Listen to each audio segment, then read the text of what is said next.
Okay.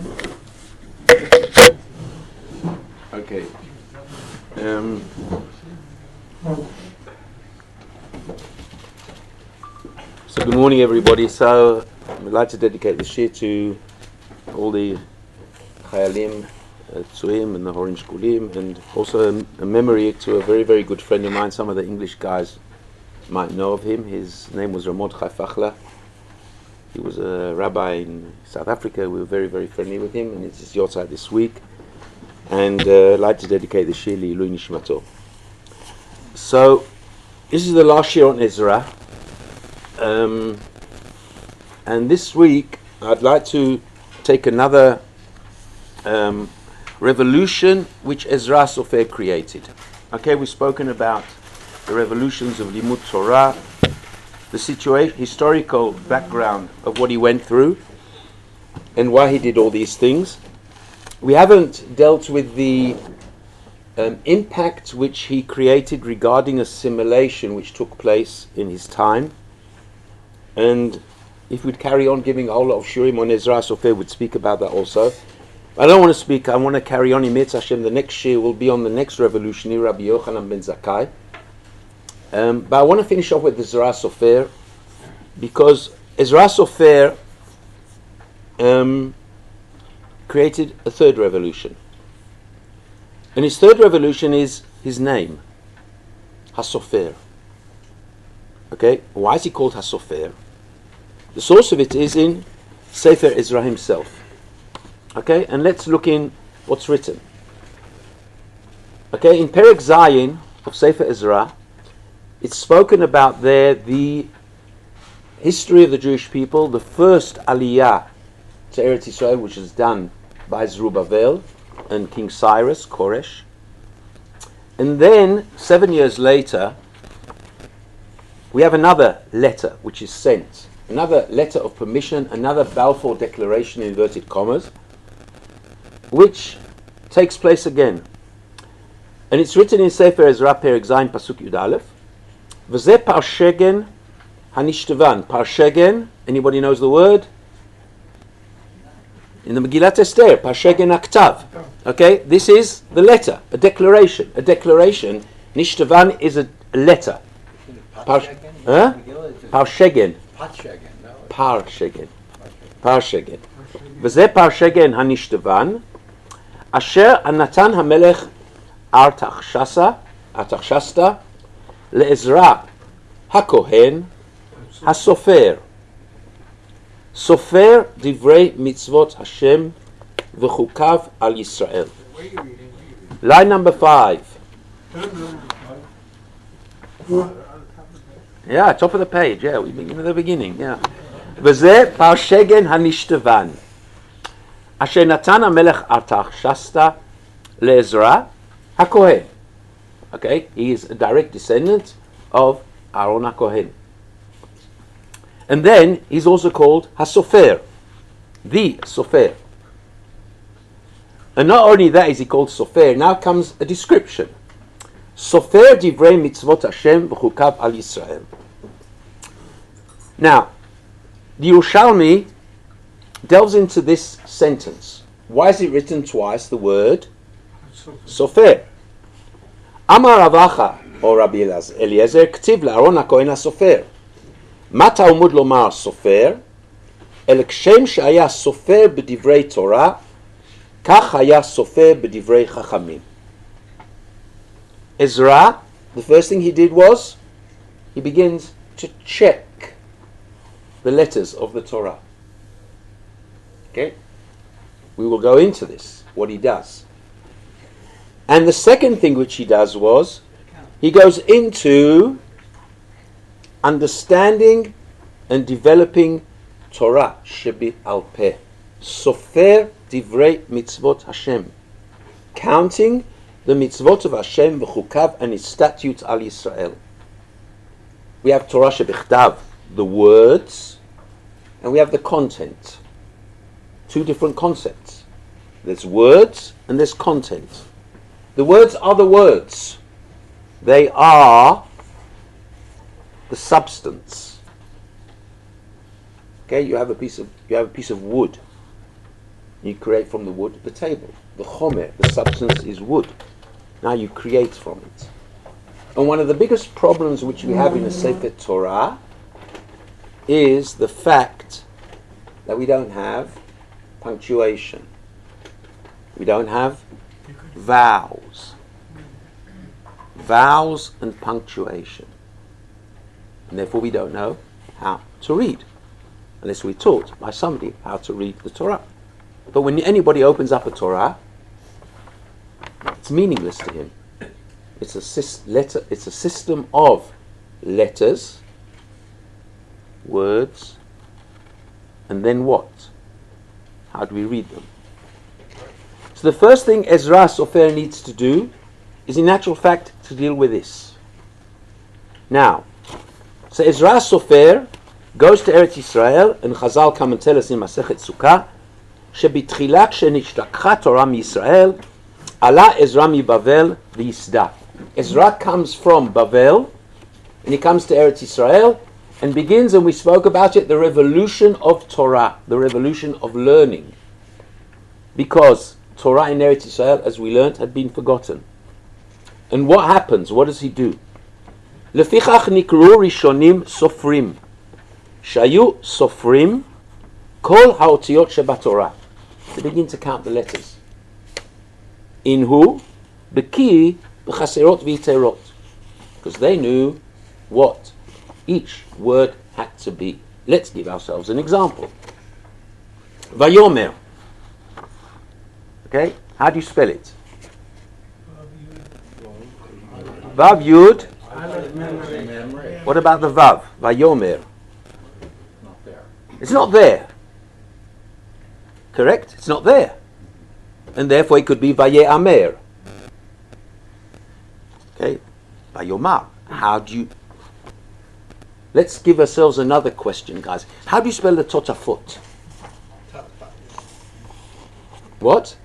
How do you know? It's the way it's written in the Torah. It's not. Go to the second parsha of Vayam Shamoah. It's written there, Letotfot, with a Vav. First parsha of Shema is without a Vav. Second parsha is with a Vav, between the Pei and the Taf. Okay, check in the Sidurim, you'll see. The good Sidurim, I'm talking about those who Koren, or what's it called? Check it up, it's okay, you can check it out, Harold. Okay, in actual fact, there are 4 different ways of writing the word Totafot. You can write Tatfat, you can write Taf, Taf, Pei, Taf. You can write it Taf, Vav, Taf, Pei, Vav, Taf, etc., etc. How do you do it? In actual fact, that's a machlokes in Rashi and Rabbeinu Tam. Yeah. Am I mistaken in remembering that there was some midrash or something? It's a Gemara in Sanhedrin, in Daf Yomi, you're going to learn it soon, of Rabbi Akiva, that he called it Tatfat. Correct. We're going to get to that in a minute. We're going to get to that. Okay? So therefore we have this enormous problem. How was the Torah written? Yeah. Here, okay, so the first paragraph has no vav. Exactly. And according to this, the second paragraph Exactly. has one vav exactly. between the first tet Tet and the second tet. and the second. Exactly. Between the two tets. The two tets. But nothing Not between the ba- pei and the tav. Exactly. Okay? Which doesn't seem logical. Because how should it really be written if it's in plural? It should be between the pei and the vav. Okay? Anybody who checks all the different Sifrei Torah will see that there were problems how to write it. But that's an example. Okay? Now, let's learn the Malbim in this section. And the Malbim says the following. Sofer divrei mitzvot. Mefaresh, madua nikra sofer. Why was he called a sofer? Lo mipnei melechet safrut leparnasato. He wasn't a sofer if that was his parnasa. Rak shaya sofer umoneh divrei mitzvot Hashem. Shesafar otiyot haTorah. Ve'asa siyag lamasoret. And he made the foundations of how the Torah was going to be written. How do we punctuate it? How do we say the words? What in actual fact are the letters of the Torah? There was a very famous book which was written called Masoret Siyag LaTorah by one of the great Rishonim. His name was Rabbi Halevi Abulafia. One of the first books written on the actual text of the Sefer Torah. Why? What is considered a Sefer Torah kasher, and what is a Sefer Torah pasul? When a sofer writes mezuzahs, how does he write it? When a sofer writes tefillin, how does he do it? What are the letters, etc., etc.? And then the other thing is, if you go back to the first pasuk in line number 7, HaKohen HaSofer, Sofer Divrei Mitzvot. And then he says the following, V'chen gadar gdarim ba'atakat yeter kitvei HaKodesh lenakotam mikol siyag. He makes sure that all the other 24 books of the Tanakh become proper books. And then, V'gam safar divrei Torah sheba'al peh ha'mesurah. Shezeh bichlal milat chukim kanal. What does he do? Now let's learn the Yerushalmi. Ela she'asu et HaTorah sfurot sfurot. How do you remember things? How do you remember things? One of the ways of remembering is through numbers. For instance, 39 avot melachot. So at least you know how many melachot you've got to get to. Or different rules. Arba avot nezikin. 4 different groups of nezikin. The Gemara in Masechet Shavuot gives a whole list of all the arba, different types of leprosy. It enables people to remember things, codes, what we call nowadays codes. And codes help you to remember. One of the first ones is the Mishnah in Masechet Trumot, where the Mishnah comes and tells us, Chamisha lo, says the Yerushalmi, Shasu et HaTorot sfurot sfurot. Chamisha lo yitromu. 5 different people aren't allowed to take truma. Chamisha dvarim, 5 types of grains, chayavim b'chala. 15 nashim potrot zotzah, 15 women in the laws of Yibum. We're not going to go into all that because that's too complicated. 33 kritut b'Torah. There are 36 chayvei karet in the Torah. So they counted. And they wanted to make you sure you will remember. Remember, we didn't have books those days. So how do you remember? Codes. 248 mitzvot aseh. 365 lo taseh. It helps you to remember things. 13 devarim ne'emru b'nevelat of atahor. Daled avot nezikin. Avot melachot 40 chaser achat. All these things Ezra Sofer created for us. How to remember Torah. How to remember Torah Sheba'al Peh. So therefore we have 3 revolutions of Ezra. The first revolution of Ezra is, what is the text of the Torah? The second revolution of Torah of Ezra Sofer is, what is included in the Tanakh? The third revolution is, how are you going to remember all the details of Torah? 3 dimensions. Pardon? We did that last week, the change of the letters. That's last 2 weeks ago. Yeah, they actually have samples of it in the Israeli library. In the Hebrew, yeah, exactly. Yeah. So therefore, Ezra Sofer, in actual fact, begins his journey. And what is his first journey? His first journey is creating for us how to read the Torah. And we're going to go what you said a minute ago, which is brought in the Ramban. Says the Ramban in his introduction to Sefer Bereshis. Umipnei zeh, Sefer Torah sheta'ah bo ba'ot achat, a Sefer Torah which has got 1 letter missing, is או במלא או חסר, פסול. כי זה העניין יחייב אותנו לפסול ספר תורה שיחסר בו ו' אחד ממילת אותם שבאו מלאים. למה ט' מלאים בתורה? There are 39 words which have an extra vav in the Torah. או שיכתוב הוו באחד משאר החסרים וכיוצא בזה. ואף על פי, says the Ramban, שאינו מעלה ולא מוריד כפי העולה במחשבה, big deal, so what? You've got an extra vav. So what? Says the Ramban, וזה העניין שהביאו גדולי המקרא למנות כל מלא וכל חסר וכל התורה והמקרא ולחבר ספרים במסורת, and to write books about what is the Torah שבכתב, what are the letters of Torah שבכתב.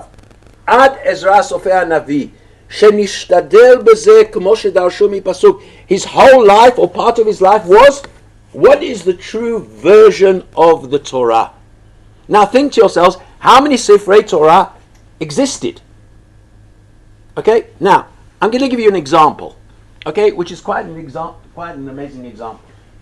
Okay, yesterday we finished Baba Basra in Daf Yomi, starting in Mitzvah Hashem today, Sanhedrin.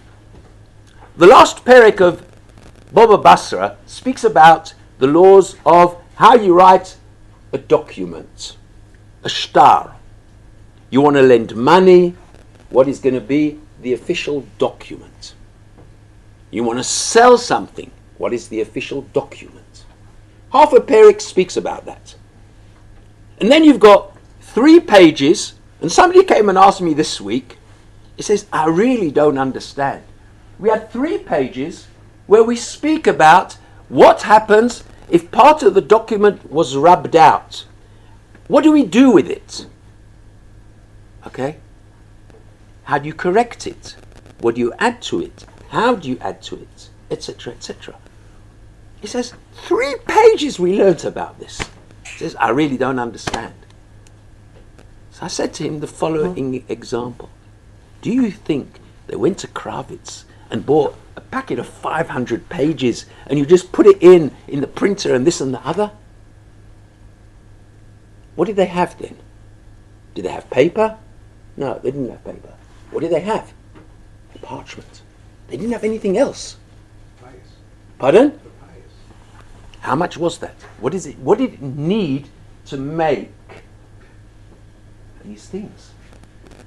So I said, every piece of paper, every piece of parchment was value. It just wasn't like that you go into Kravitz and you give your children and grandchildren, goodness knows how many pages they want to scribble on. Guys, these things weren't. And therefore, the Gemara speaks about what it meant to write a proper shtar, a proper document, and what happens if you made a mistake? Was it so easy to get another piece of parchment? No, it wasn't. Scratched it out. What? You scratched the letters. You scratch, yeah, but then you can forge and all the examples of forging which we think, okay, the mafia discovered, is brought in the Gemara already. Believe me. You wouldn't like to know how they managed to forge documents those days. Brilliant ideas, really brilliant. Okay, we won't go into it. But I'm saying, now Ezra Sofer is going to check up every single Sefer Torah which exists in his period. And they go through it. And they check them. That's the first thing he does. Revolutionizing the whole concept of what a Sefer Torah is. Let's go carry on. And that's what's written. It says the following. Vayavi Ezra Kohen et Torah. The famous sukkahs which we spoke about on the first page, which we studied, famous Rosh Hashanah, they bring a Sefer Torah. Vayavi Ezra Kohen et Torah לפני הקהל, מאיש ועד אישה, וכל מבין לשמוע ביום אחד לחודש השביעי. Vayamod Ezra Sofer al Migdal Etz, and Ezra Sofer stands on a tower of wood. Asher asu ladavar. Vayikru'u b'sefer b'Torat Elokim meforash, and they read out from the Sefer Torah proper words, meforash. We'll see what it means in a minute. V'sum sechel vayavinu b'mikra, and he reads it out in a special way. Now, what special way did he do? Say Chazal in Masechet Nedarim, the Amar Avika Bar Avin Amar B'Chanan Amar Rabbi, Ma dichtiv vayikru b'sefer Torat Elokim mefurash v'sum sechel vayavinu b'mikra, vayikru b'sefer Torat Elokim ze mikra. How to read the words properly. What are the vowels? Okay? What are the vowels? How do you read the word Sukkot? Samach, Kaf, Taf. Sukkot, etc., etc. Sukkat. How do you read it? Ezra Hasofer began to teach people how to read the Torah. Okay? Number one. Mefurash. Ze Targum. Then began the official translation. Targum. Into Aramaic. That's the language they spoke. V'sum Sechel. Eile Psukim. Eile Psukim. Guys. Punctuation. Bereshis Boro Elokim es hashamayim v'sa'aretz vayomer. Where do you begin a sentence? When does the sentence end? For us it's simple, because we taught it in Cheder. Okay? Those days, people came out, but Amaratzim didn't know anything. They've got to be taught where a sentence begins, where a sentence ends. Punctuation. V'yavinu b'mikra, ze pisuk ta'amim. Not only punctuation, but where you emphasize a certain word. How to read it properly. V'ahavta or v'ahavta. What's the difference between v'ahavta and v'ahavta? One's in future, vav conversive, and one is past tense. How to read the words, which only the Tameh HaMikra tell you that. So Ezra not only teaches you punctuation, he tells you also how to read words properly. V'amrilei elu masorot. And this is what happened there. Yes. Obviously parchments weren't so common, and people that could read and write were few and far between. But was there actually an attempt on the parchment to write down with the Tamim and the Psukim and everything? Yes. At the time? At the time there was. Of course there were. That's the point. Pardon? That's what in actual happens. Okay, so therefore there are two types of Sifrei Torah now. There are Sifrei Torah which are kosher ones, and the Sifrei Torah which were written with, like our modern day Tanachim. Yeah, like our Tanachim, with Tamei HaMikra. If Ezra's intent was that people should understand, then why would he not have instituted the Torah, the official one, to read with the Nekudot as opposed to continuing with... Very good question, and that we're going to speak about in a minute. I have a further question. The number of words, the number of letters in the Sefer Torah changed. The Keter, for example, in Iran, in Syria, is it got a different number of words? In the Tanakh, because we don't have the Keter in the Torah. Okay. We don't have the Keter on the Torah. We have it in the Tanakh. The only way we knew what is the correct version of the Torah according to the Keter is because they compared the words into the Tanakh to the words in the Torah. We'll get to that in a minute. Wait, patience. Okay? Obviously, these were the problems which Ezra faced. Don't think he corrected everything, because I'll show you in a minute a problem of modern day Sifrei Torah. Okay? But let's go through the Malbim. The Malbim says the following: B'Sefer Torat Elokim, Rotze lomar, B'Sefer HaKatuv Shu Torat HaKtav, how to write it, V'gam b'Torat Elokim HaMesorah Ba'al Peh, etc., etc., etc. Okay? Now, and then he says in line number 60, Ve'ech nilmad Torat HaPeh mitorat HaKtav. How do you learn the halachot of Torah Sheba'al Peh from Torah Shebichtav? Etc., etc., etc. And he gives us some examples. He says at the end, Va'akriya mitorat HaPeh im likrot b'chalev imo or b'chelev imo. Same word. Chelev, fat, or chalav, milk. Zecher Amalek, or Zachar Amalek. the Gemara in Bava Basra tells us of Yoav, who killed off all the what? The males of Amalek, because his Rebbe taught him that the word is Timche et Zachar Amalek. And David HaMelech says to him, your Rebbe is Chayav Misa, is Chayav the death penalty because he taught you wrong. Now, when you read Torah, both are correct. So which one, what teaches you the correct way? You have to know the nikud, the punctuation, etc. Another thing was, which Ezra did, was paragraphs in the Torah. Ptuchot and stumot. What is called a parsha. Not what we have, Parshat HaShavua. What is called a parsha. How do you break up the Torah? And here the Rambam has something quite fascinating. In line number 70. The Rambam says the following. Ulefi, and one of the big problems, and I'll give you one of the biggest problems is, Tfilin, the last parsha of the Tfilin, or the second Shema, Vayayim Shamoah, do you begin it in the middle of the line or the beginning of the line? And here was a huge machloket on this subject.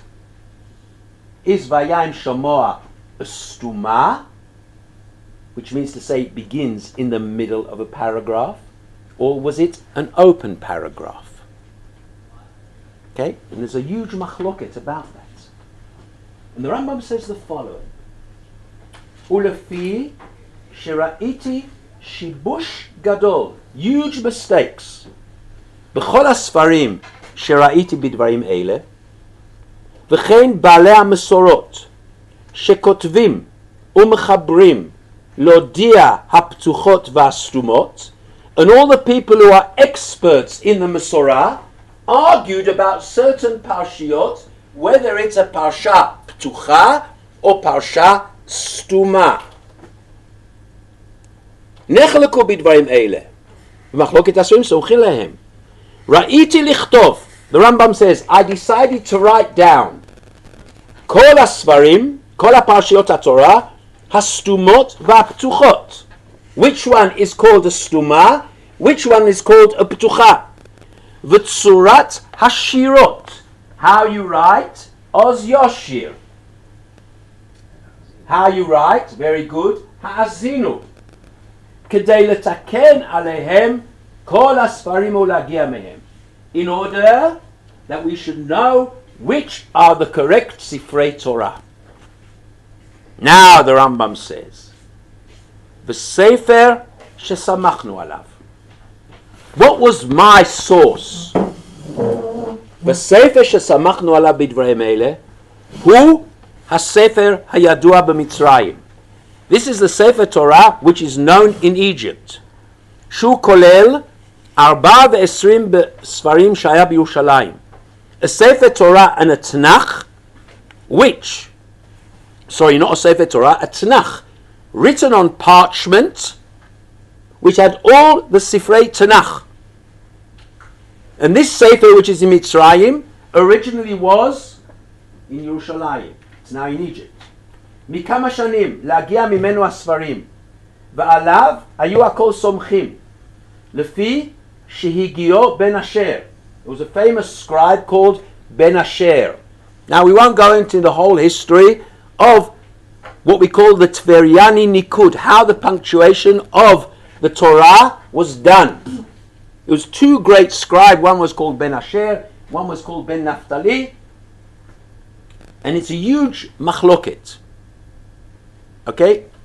First of all, where you put the Nikud, underneath or on top.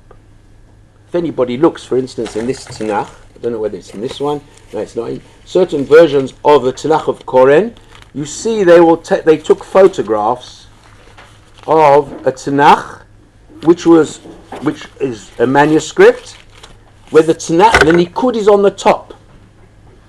Okay? Completely different. Not what we have. And the Rambam says, V'dikdek bo shanim arbe v'higio pa'amim rabot, and he corrected it. He went over it. Goodness knows how many times. K'mo she'etiku Va'alav samachti, and this is the Sefer, the Tanakh, which I relied on, shekatavti kilchato, and that was eventually taken to Chaleb in Syria. That is the Keter. The Keter Aram Ksova, which was burnt 2 days ago, in inverted commas, in Chaleb. There was the famous pogrom in 1947 on Yud Zayin, Tet Vav, Tet Zayin, Kislev, was the terrible pogrom of Chaleb, but they managed, and they burnt goodness knows how many Sifrei Torah.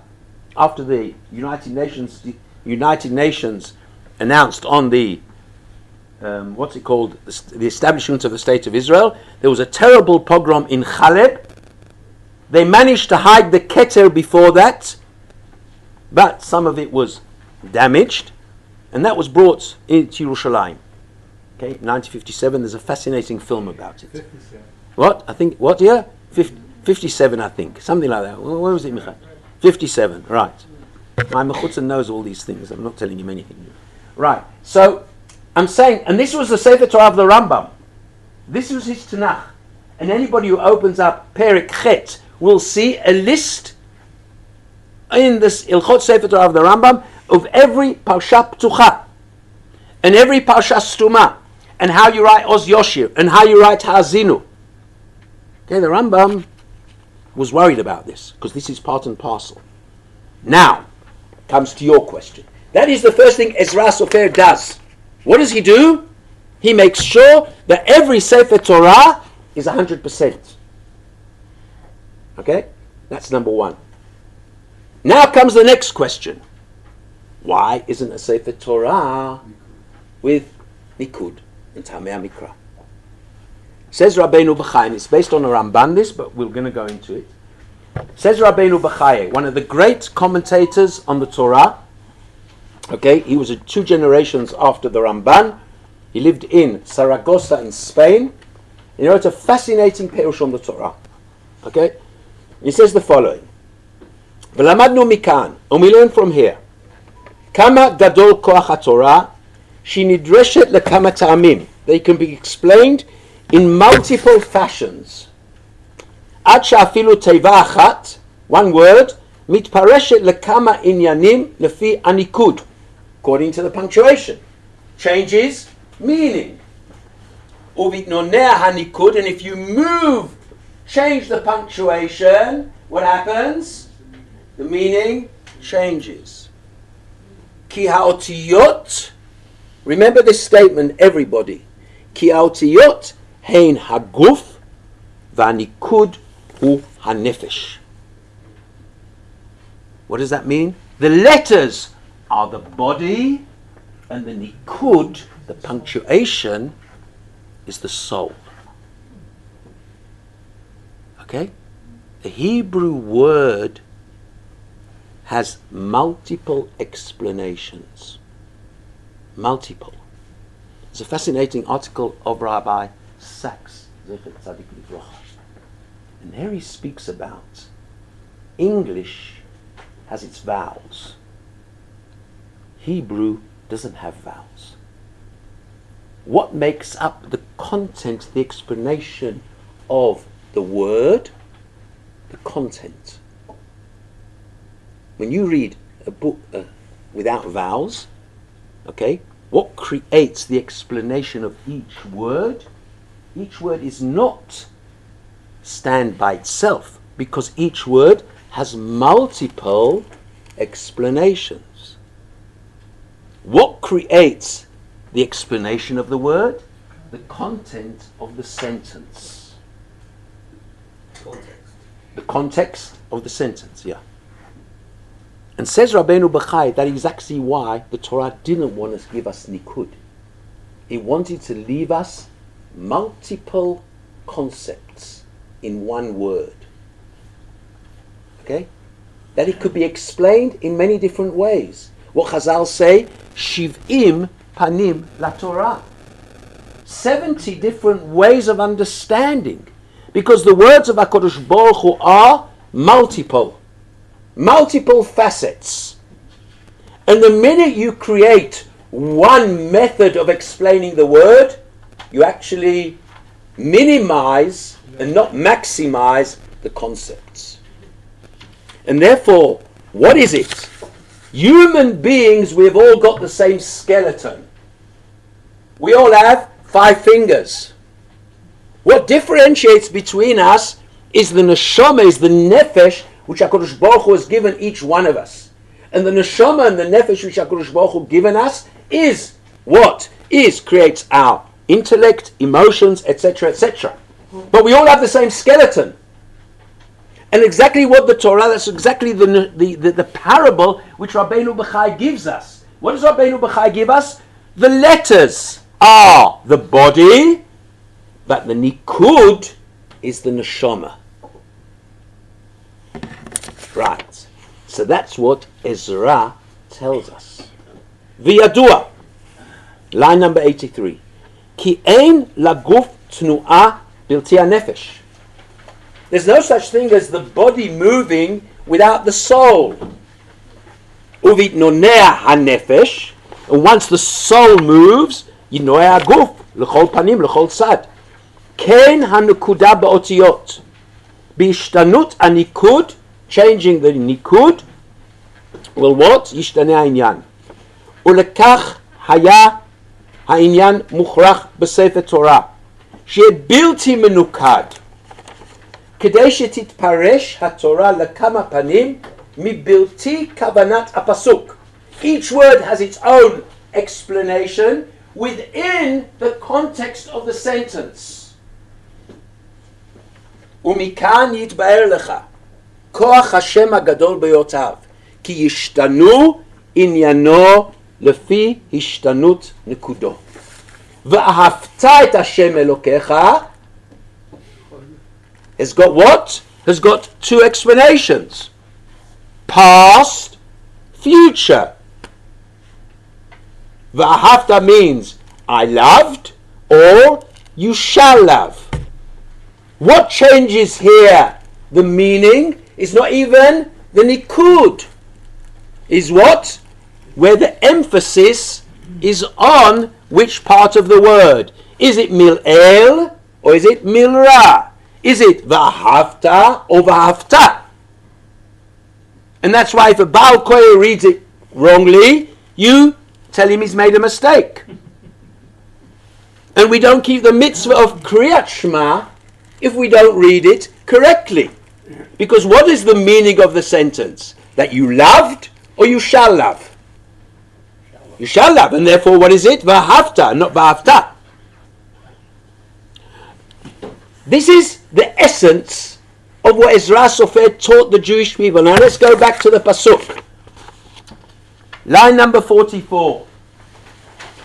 Vayikra'u b'sefer Torat Elokim. Mefurash. It's got to be specific. It's got to be done in a specific way. He read it this way to teach us this is the way it's got to be read. And it's not written in V'sum Sechel. And pay attention to it. V'yavinu, and once you've understood the makeup of the sentence, then v'yavinu. This is in actual fact what happened. Now comes the historical part. How did all this happen? What happened that Ezra Hasofer had to deal with all these problems? And here we have a fascinating introduction to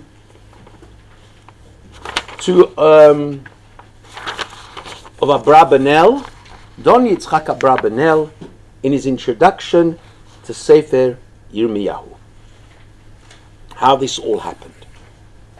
What happened in that period? But before I want to go into the historical concept, I want to show you something which is quite amazing. I want to go live to give you one example that Ezra Hasofer didn't solve all the problems. He didn't. Let's give ourselves one example. Line number 150. Parshas Truma. I'm going to give you two examples. V'no'adati lecha sham. It's talking about the Aron HaKodesh.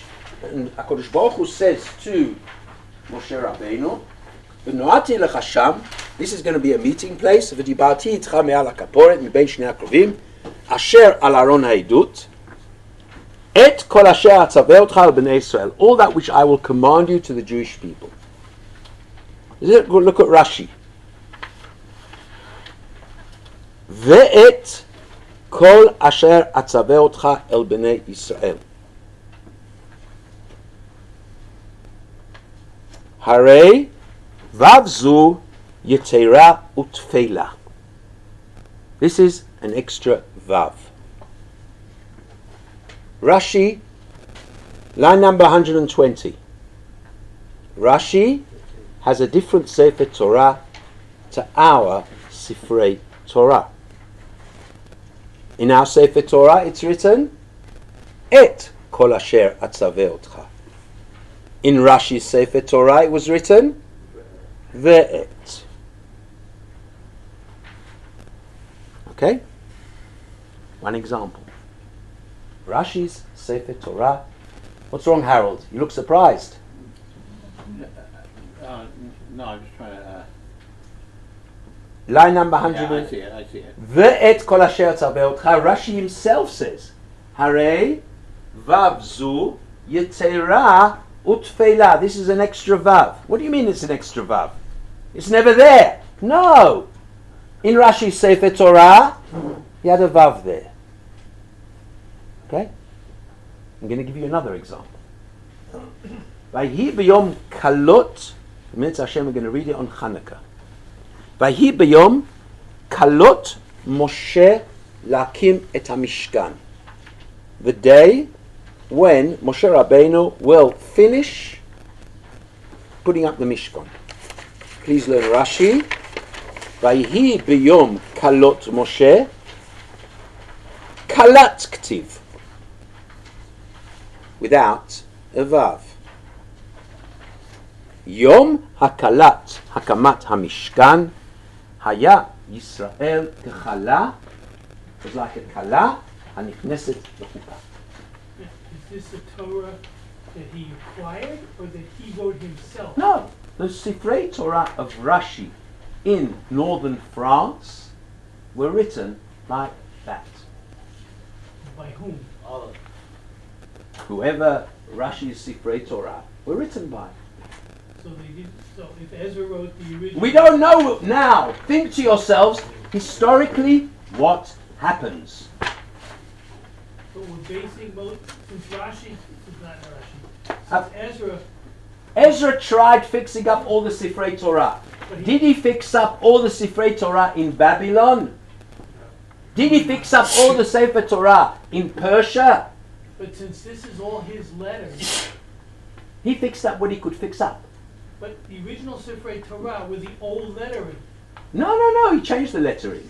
But that doesn't Exactly my But point. but that doesn't help you with that doesn't help you with that's only the font. What changes is the font, not the number of letters in a word. When you write different fonts on your word program, does that change the number of letters in the word? Hopefully not. No, exactly. Very good. And what? You're a computer guy, right? Right. What happens here in the Sefer Torah? Rashi has a different Sefer Torah.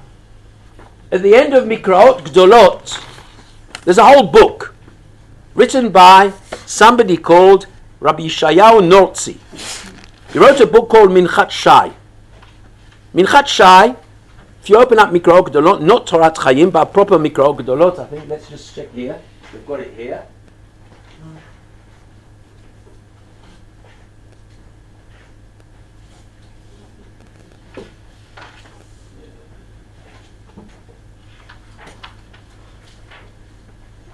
I don't even know if we've got it in this version. Okay. We should have it. 1 minute. Let me just see. No. I don't have it in this version either. I can't believe it. Okay. Anyway, in certain versions of Mikra Gdolot, there's a book called, a little book on every parsha. You open up and you see it's something called Minchat Shai. Minchat Shai went through every Sifrei Torah which existed in his period. He lived in Italy. And pardon? When? 1600s. Okay? And he went through, goodness knows how many Sifrei Torah. Okay? And there he explains every word where there's a problem. Every word. And he goes through different versions and which is the correct version of the Sefer Torah. Because what happens is scribes make mistakes. They're human. Pardon? They're human. They're human Yeah, and they but make this is- mistakes. This is supposed to be coming from, above, from Hashem. Who dictated it? Who wrote the So Torah? now look, I know, believe me, I know what you're thinking, but This is one of the subjects which Ezra Sofer tried to minimize and tried to take away, but it didn't help. It didn't help. Okay, now I'll give you the best example. Okay, which the versions of the Torah, Sfardi, Teimani, Ashkenazi. The word Ptsua Daka. Aleph or Hey. That is authentic. Now, how did this happen? If HaKadosh Baruch Hu dictated the Torah to Moshe Rabbeinu, how did he dictate it? With an Aleph or with a Hey? We're worried about it. Okay? So therefore, asks the Shagas Aryeh, asks the great Poskim, how do we keep the mitzvah of Ktivat Sefer Torah if we don't know which is the correct Sefer Torah? okay. All right? How do we do it? So what does the Minchat Chinuch say, for instance? He says, I'm just saying it, digressing 1 minute, he says, the only time you will be, what's the big difference whether you write the et, or kalot with a vav or not with a vav? Ideas. Okay? He says all these things related to things which don't have any halachic impact. Don't have any halachic impact. The Minchas Chinuch says that when we follow a Sefer Torah, we follow it according to our specific Masorah, which we don't have according to Rashi. Okay? But he says, if Chas v'Chalila it would be a machloket, halacha, then we've got a big problem, but none of them were halachic. None of the differences in the Sifrei Torah created differences in halacha, except one mitzvah. How do we keep the mitzvah of K'tivas Sefer Torah? Okay? But we won't go into that. Okay? But here's an example of what happened. And what Ezra Sofer tries to do. Revolutionize. Create for us one Sefer Torah which is 100% authentic. Now, what else does he do? He does another two things. He creates the Tanakh. What are the Sforim of the Tanakh? Okay? Now, we're going to speak about, I'm jumping over, if we go back to the Abrabanel, we'll see if we've got time later. Okay, but I don't think so because these are big, big subjects. First thing, what does he do? He actually creates for us the Chaf Daled 24 books of the Tanakh. The final edition of the Tanakh, which the last books are Esther, Megillat Esther, because Esther writes to the Anshe Knesset HaGdolah, put me into the Tanakh. Gemara in Masechet Megillah speaks about this. Where do we know that Megillat Esther should go into the Tanakh? But before that, he does something else. He writes the history of the Jewish people. But every book, history, has a specific narrative. Okay? It's a big thing in historical narratives. Okay? Ezra writes a book called Divrei Hayomim. Okay? Not many people learn Divrei Hayomim, but it's something quite amazing. Because if we want to learn Divrei Hayomim correctly, we have to learn the whole of Shmuel, stories of David HaMelech, learn it parallel to the stories which are written in Divrei HaYomim, because they both speak about the same things. For instance, there we know Divrei HaYomim writes about Batya, the woman who took out Moshe Rabbeinu. From there we know it. I'm saying, now, and what does he do? Line number 140. Ezra katav sefer hayachas hazeh. Ezra decides to write a book of Yichus is pardon? No, it's not. Genealogy. That's the word. Genealogy. Al yedei Chagai, Zechariah ומלאכי בתוך י"ח שנה שאותו זמן שבא לירושלים זרובבל ויהושע הכהן בימי כורש הראשון עד שבא כורש בן אסתר. And why does he write it? He writes it because he wants to give us the foundation of the future of the Jewish people. והכל משום יחס דוד המלך. His objectives, what is his objective? To prove David Melech Yisrael Chai V'Kayim.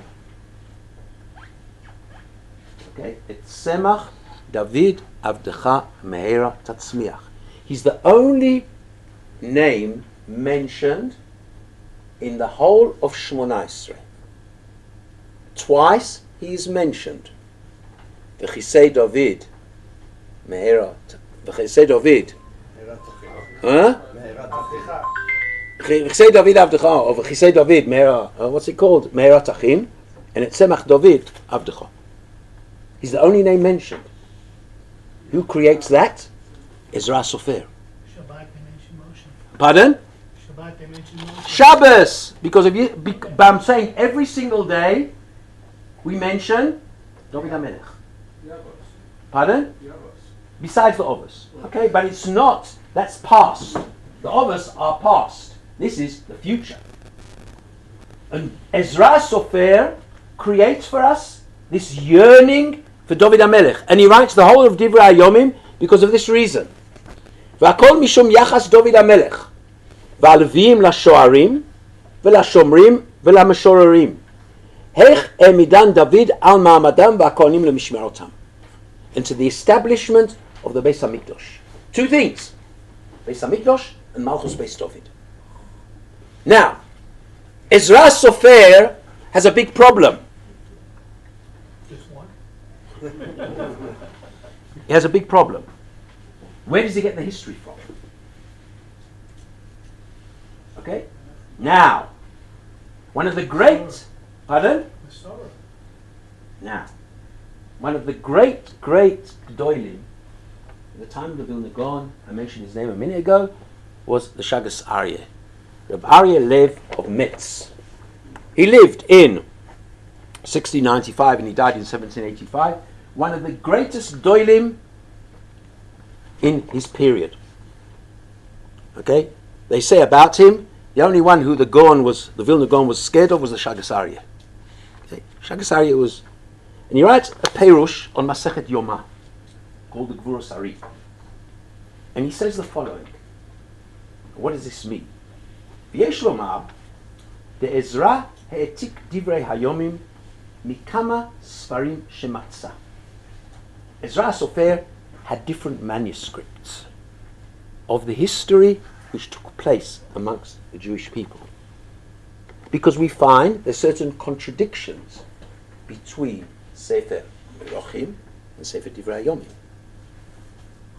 Okay, and one of the problems is what actually takes place. For instance, one of the examples is, where do we know that David HaMelech was told not to build the Beis HaMikdash? Now, it's hinted in Sefer Shmuel, but the real story is written in Sefer Divrei HaYomim. What do you mean? How does Ezra know? And the answer is because he has different source sheets. Different source sheets, says the Gvuros Ari. כמו שכתבתי שם, משום הכי Yichus Hadorot Eino Al Aseder. It's not exact. The genealogy isn't exact. Gam yesh stirot harbe minei uvei. Umidivra hayomim lesefer Ezra. Ki besefer echad matzah ken, ubesefer echad ken. Ukomo shematzah ken he'etik. Says Ezra Sofer had many manuscripts in front of him. And he decides sometimes to rely on this manuscript and sometimes on that manuscript. Nothing was exactly clear. And he tries to create a narrative, a certain narrative, which is based on different source sheets. Revolutionarizes history. Creates a narrative where David HaMelech becomes the pinnacle. He decides to put in Tehillim. What's so special about Tehillim? What is the objective of the Tanakh? Is it HaKadosh Baruch Hu speaking to us? And all of a sudden, he puts in Tehillim. Fascinating introduction in Da'at Mikra on Sefer Tehillim, where it's the only book where HaKadosh Baruch Hu doesn't speak to anybody. Man speaks to God. That is Tehillim. And Ezra Sofer and the other Anshe Knesset Agla decide to put this book into the Tanakh. Therefore, the Tanakh doesn't become just God speaking to man. It is us speaking to God. And that becomes part of Kitvei HaKodesh. They decide to put in Mishlei. Believe me, my wife and I learned 929. Okay, we're doing it long time. We just finished Mishlei this week. And you think to yourself, what's it put into the Tanakh? How does this book get into the Tanakh? Today we're supposed to start Eov. Okay, so Eov we understand why it's put in. Because it deals with the basic concepts of the way HaKadosh Baruch Hu relates to man. Okay? And Ezra Sofer decides to put in. He decides to put in Kohelet. He decides to put in Shir Hashirim.